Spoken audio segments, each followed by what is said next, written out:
دوسرا پوائنٹ ہمارا ہے اسلام کے رسمی معنی. جیسا کہ اوپر بیان ہوا ہے کہ اسلام عربی زبان کا لفظ ہے جو اطاعت، سر و تسلیم خم کرنے کو ظاہر کرتا ہے. ایک مذہب کی حیثیت سے اسلام کا مطلب اللہ کی مکمل اطاعت اور فرمانبرداری ہے. لفظ اسلام کا دوسرا ادبی معنی امن ہے. اس کا مطلب ہے کہ ایک شخص اللہ کی اطاعت اور فرمانبرداری کے ذریعے مکمل ذہنی اور جسمانی آسودگی حاصل کر سکتا ہے. اطاعت الہی پر مبنی راستہ فرد اور معاشرے کی زندگیوں میں ہم آہنگی، استحکام اور ذہنی سکون پیدا کرنے کے ساتھ ساتھ پوری دنیا کے لوگوں کے اندر حقیقی امن قائم کرنے کا وسیلہ ہے. اسلام و انبیاء کرام نے اس پیغام کو تبلیغ کی اور انسانوں کی صراط مستقیم کی طرف رہنمائی کی.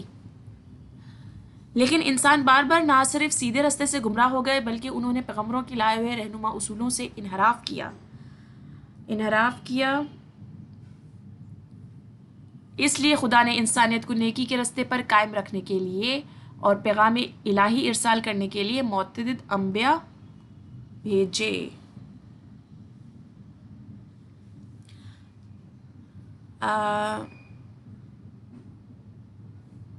انبیاء ورسل کو مبعوث کرنے کا سلسلہ جاری رکھا. حضرت محمد صلی اللہ علیہ وسلم ان انبیاء میں سے آخری پیغمبر ہیں جنہوں نے تمام زمانے کے لوگوں تک اللہ کا پیغام پہنچایا جسے اسلام کہا جاتا ہے، جس کے اصول و احکامات قرآن کریم، سنت رسول صلی اللہ علیہ وسلم میں موجود ہے. چوتھا پوائنٹ ہمارا ہے تصور اسلام، کانسیپٹ آف اسلام. جیسا کہ اوپر ذکر آیا ہے کہ اسلام نہ صرف عقائد میں اطاعت و فرمانبرداری کی تلقین کرتا ہے بلکہ عبادات، اخلاقیات، سیاست، ثقافت، سماجی رویے، قوانین، معیشت، قومی اور بین الاقوامی معاملات اور انفرادی اور اجتماعی امور کے لیے قوانین وضع کرتا ہے.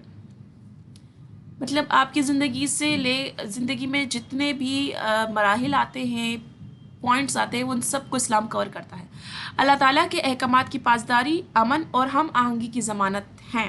یہ احکامات فرد کو ایک طرف سے اپنے ساتھیوں کے ساتھ مل کر معاشرے میں امن قائم کرنے کے قابل بناتے ہیں اور دوسری طرف فرد کی شخصی آزادی کو بھی سلب نہیں کرتے. اسلامی احکامات انسان کو تو ہم پرستی سے آزاد کرنے کے ساتھ ساتھ سچائی اور مابعد طبیعت حقیقتوں سے بھی آشنا کرتے ہیں.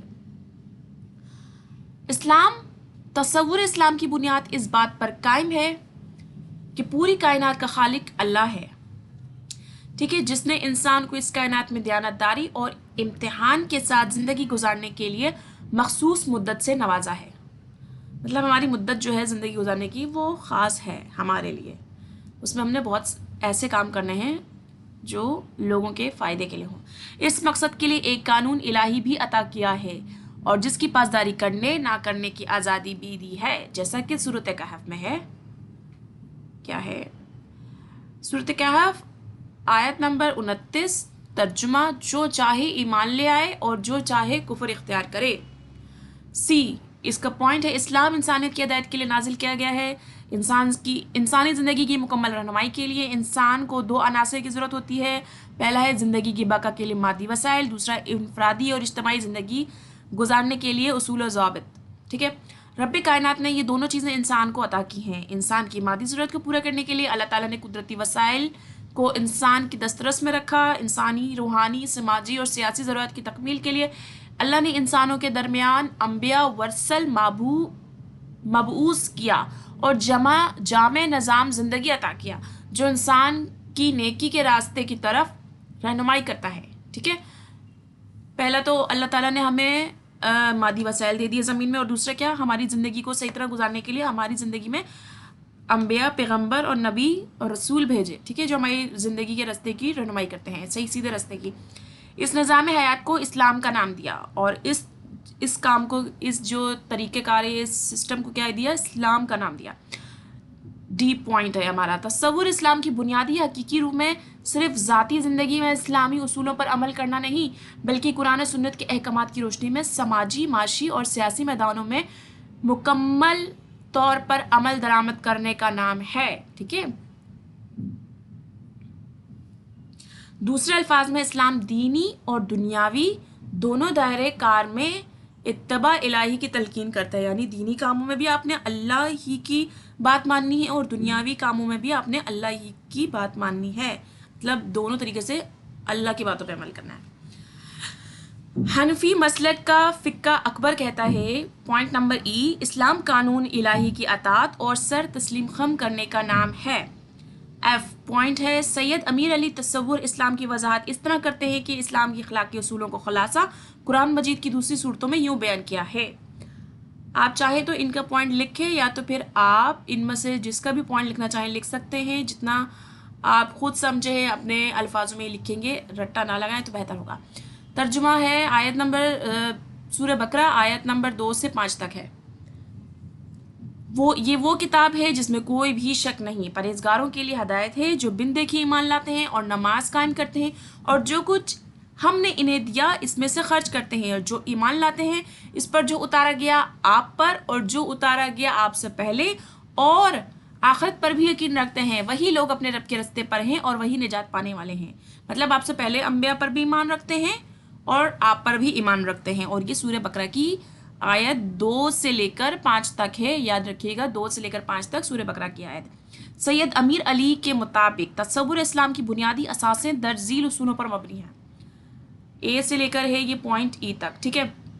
یہ ہے اللہ کی وحدانیت، غیر مادی طاقت اور لامحدود رحم و محبت پر یقین رکھنا، ٹھیک ہے۔ انسانوں کی درمیان اخوت اور ہمدردی کو فروغ دینا۔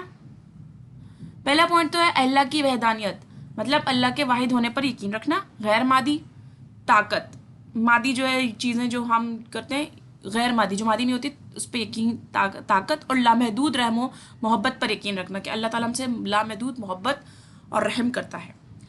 بی پوائنٹ ہے انسانوں کے درمیان اخوت اور ہمدردی کو فروغ دینا، ٹھیک ہے، محبت کرنا، بھائی چارہ دینا اور اس کو آگے بڑھانا۔ سی پوائنٹ ہے غیر ضروری جذبات پر قابو رکھنا، جیسے کہ ہمارا نفس ہوتا ہے جو ہمیں غلط کاموں پہ اکساتا ہے، ہم نے اس پہ قابو رکھنا ہے۔ ڈی پوائنٹ کیا ہے، اللہ تعالیٰ کے لیے شکر کا اظہار کرنا، مطلب کہ ہمیشہ شکر ادا کرتے رہنا۔ ای پوائنٹ ہے آخرت میں تمام انسانی اعمال کے حساب و کتاب کا یقین رکھنا کہ ہمارا حساب کتاب ہوگا اور اس حساب سے ہم نے اپنی زندگی کو گزارنا ہے۔ ایک شخص اللہ کی وحدانیت اور رسول حضور صلی اللہ علیہ وسلم کی رسالت کی گواہی دے کر دائرہ اسلام میں داخل ہو سکتا ہے۔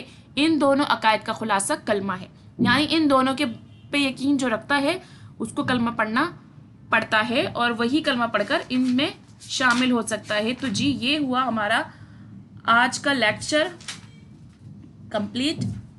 تو نیکسٹ لیکچر ہم آپ کو اگلی ویڈیو میں دیں گے۔